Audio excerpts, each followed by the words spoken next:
Thank God for good brakes.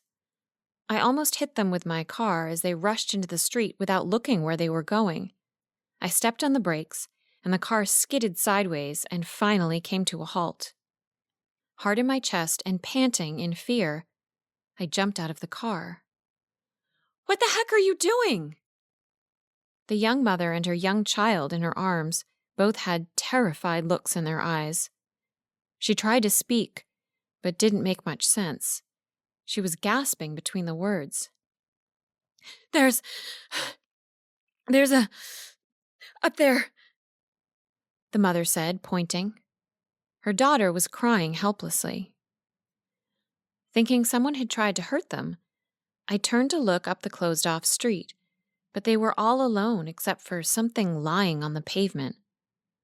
The mother whimpered slightly, then caught her breath and spoke. "There. Over there." I stared at what she was pointing at. It looked like a sleeping bag. "Stay here with my son, will you?" I asked. "I'm going to have a look." The woman nodded, then walked closer to my car that had ended up on the side of the road. Meanwhile, I approached the sleeping bag, bracing myself for whatever could be inside of it. Was it some homeless person? Maybe he had died in his sleep? Maybe that was why she was so upset? I decided that had to be it, then walked even closer. But as I did, my heart began to thump harder in my chest. As I moved closer, a face was being revealed from inside the sleeping bag that had been zipped down just enough for me to see it. I clasped my mouth and gasped as the realization sank in. This was no homeless man who had drunk too much or even died in his sleep. No, this was a young girl, and I knew exactly who she was. "Oh, dear God," I said, pressing back my tears. Fumbling, I reached inside my pocket and found my phone. Then I dialed a number. It wasn't 911. Instead, I called the guy I knew would want to know about this first.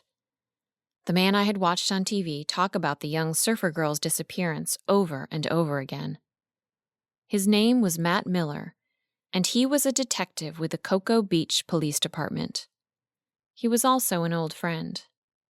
"Hello, Matt?" "Who's this?" he asked, sounding sleepy and confused. "It's Eva Ray."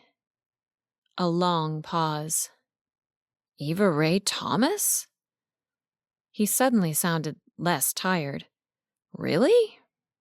I bit my lip and looked at the dead girl in front of me. In the background, the woman and her child were still crying. "Yes, really. I need you to come downtown. Buy coconuts. I found your girl." He went quiet for a few seconds, then sighed profoundly. "I'll be right there."